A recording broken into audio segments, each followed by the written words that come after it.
బుక్గా కొనియాడబడుతుంది.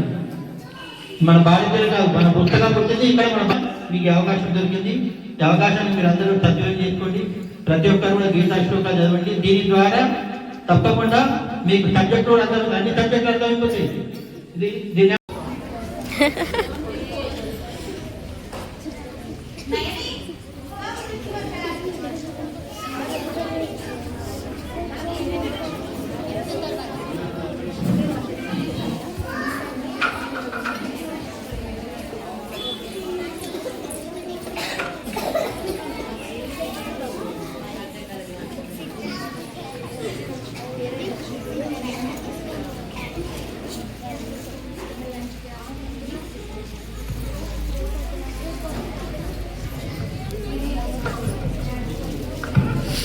చెప్పాను, మీరు వీళ్ళకి మంచి మాట చెప్తూ ఈ సదాచారాన్ని బోధిస్తూ ఉంటే మీరు గుడికి వెళ్ళకపోయినా మీకు కూడా పుణ్యం వస్తుందమ్మా, గుర్తు పెట్టుకోండి. ఇంతకు మించిన ధర్మం ఇంకేమి లేదు. అలాగే ఇవాళ మన పిల్లలకి నేర్పించేటువంటి విషయాల్లో సరే, ఇవాళ చూడగానే అందరి మొహాలు నిజంగా మంచి కళ కనబడుతుంది. నిండుగా బొట్టు పెట్టుకొని కుక్కు పెట్టుకొని ఉన్నారు. మరి ప్రతిరోజు పెట్టుకొని నాకు తెలియదు, రోజు ఉంటుంది సంతోషం. దయచేసి పిల్లలకి ఈ టిఫిన్లు పెట్టుకుంటున్నారు, ప్లాస్టిక్ అన్ని కెమికల్స్ ఉంటాయి, వాటి వల్ల మెదడు దెబ్బతింటుంది. దాన్ని ప్రోత్సహించండి. మొదటగా మీరు పెట్టుకోకుండా ప్రయత్నం చేయండి. అంటే మీరు కేవలం సలహాని ఇబ్బంది పెట్టినట్టు మాట్లాడి దైవ స్వరూపులు. ఆ దైవాన్ని ఏదైతే ఆచరిస్తారో మిమ్మల్ని చూసి వాళ్ళు అదే ఆచరిస్తుంటారు. అలాగే ఆడపిల్లలకు చేతులకి గాజులు వేసుకునేటువంటి ప్రయత్నం, తప్పనిసరిగా గాజులు వేయించండి. ఇవాళ మన హిందుత్వం అంటే సైన్స్ అండి. హిందుత్వం అంటే సైన్స్ అండి. కేవలం హిందుత్వం అనేటువంటిది సైన్స్. కుంకుమకు ఒక ఎనర్జీ ఉంది. అది ఎందుకు పెట్టుకుంటారో మనకు తెలిసినట్టయితే మనకేంటి ఇక్కడ మెదడుకు సంబంధించినటువంటి నాడుల కలయిక ఇక్కడ ఉంటుంది. ఆ కుంకుమ కనుక ఇక్కడ పెట్టుకున్నట్టయితే ఒక అద్భుతమైనటువంటి ఎనర్జీ వస్తుంది. పెద్దలు చెప్పారు అది కుంకుమ. అలాగే ఆడపిల్లలు పట్టీలు పెట్టుకోవడం, కాళ్ళకి చేతులకి గాజులు, ఇవన్నీ వాళ్ళందరికీ నేర్పించాల్సినటువంటి విషయాలు. చాలా గొప్పనటువంటి సైంటిఫిక్ రీజన్స్ అనమాట. ఎందుకు అంటే మనం పెద్దవాళ్ళు మాట్లాడుకుంటే తెలుస్తుంది. సరే ఇవన్నీ కూడా నేను గుర్తు చేయలేను ప్రస్తుతానికి, ఇవన్నీ కూడా సైన్స్. కాబట్టి దయచేసి ఇలాంటి విషయాన్ని పిల్లలకు నేర్పించేటువంటి ఒక ప్రయత్నం మీరందరూ చేయండి. మీరు దైవ స్వరూపులు కాబట్టి.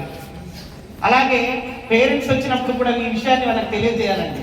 చాలా ముఖ్యమైనటువంటి విషయం ఏంటంటే వాళ్ళ చాలా బయట కనబడేటువంటి స్కూళ్ళల్లో అంటే మనకు ఎన్ని మార్కులు వచ్చాయి, వీటికి డ్రెస్ ఎట్లుంది, హంగులు కొంగులు అన్నట్టుగా మీది మీద ఏమిటి కనబడేటువంటి మాత్రమే చూస్తున్నారు. ఇంత మంచి అదృష్టము, ఇంత అద్భుతమైనటువంటి సదాచారం, ఇలాంటి సంస్కారం ఇచ్చేటువంటి స్కూల్ దొరికిన నిజంగా అదృష్టం. 85కు పైగా దేశాలు మనం సనాతన ధర్మం, మన హైందవ ధర్మాన్ని పాటించడానికి సిద్ధంగా ఉన్న దేశాలు ఉన్నాయి. కాబట్టి ఈ హైందవ ధర్మం, సనాతన ధర్మం ఈ ప్రపంచం పుట్టిందే. మొన్న ఒక లేటెస్ట్ న్యూస్ నేను ఒక మొత్తం అది చూస్తుంటే ప్రపంచం మొత్తం పుట్టిందే మన సనాతన ధర్మంలో నుంచి పుట్టిందట. ఏ మతాలు ఏ కులాలు లేవండి మనకు. అంటే ఏ మతాలు ఏ వర్గాలు లేవు. ఓన్లీ సనాతన ధర్మం, హైందవ ధర్మం ఉంది మొత్తం ప్రపంచం అంతా. ఎక్కడ ఏ దేశంలో మనకు వెళ్ళినా కానీ మన దేవాలయాలు మన విగ్రహాలే బయటకు వస్తున్నాయి. కాబట్టి మన ధర్మాన్ని రక్షిస్తూ ఈ స్కూలు ఇంకే దినదినంగా అభివృద్ధి చెందుతూ వచ్చే సంవత్సరంలో ఇంతకు రెట్టింపు అంటే స్ట్రెంత్తో ప్లస్ ఇంకా మనం ఈ ఒక గురుకులంగా ఉంటేనే బాగుంటుందా, లేకుంటే కొన్ని వేరే విలేజ్లలో ఉండగా ఇలాంటి స్కూల్స్ ఉండాలి కదా. మనలాగానే అందరిలో శ్లోకాలు నేర్చుకోవాలి, ధర్మం నేర్చుకోవాలి. ప్లస్ నేను ఇంకా కొంతమందితో ఫీడ్బ్యాక్ విన్నాను. సార్ ఇంతకుముందు మా స్కూల్, మా బాబు 2వ క్లాస్ చదువుతుండే, ఇంతకుముందు వేరే స్కూల్లో ఉండే, దాంట్లో కనీసం వర్డ్స్ రాయకపోతుండే, స్పెల్లింగ్స్ గా చెప్పలేకపోతుండే.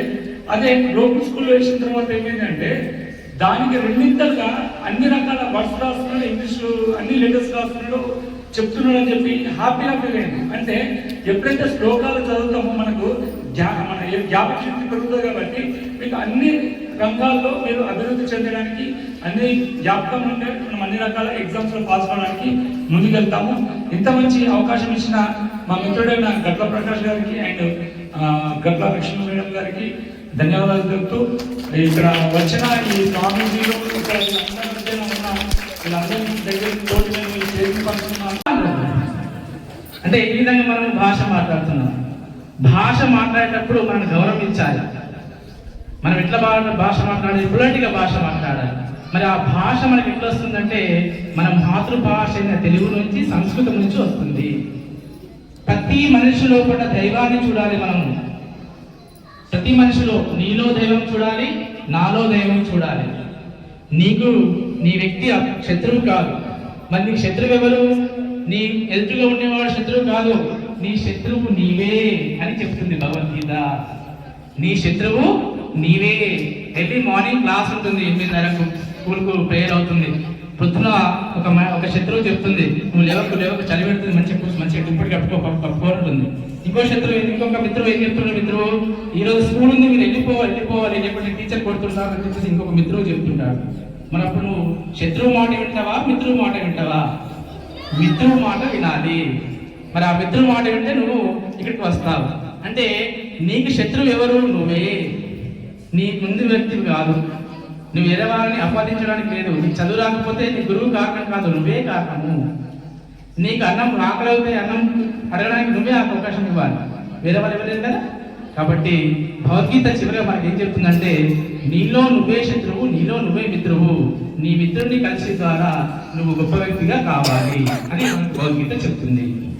సో ఇటువంటి గీతా జయంతి సందర్భంగా నాకు ఈ అవకాశం ఇచ్చిన కరెస్పాండెంట్ ప్రకాష్ గారికి కృతజ్ఞతలు.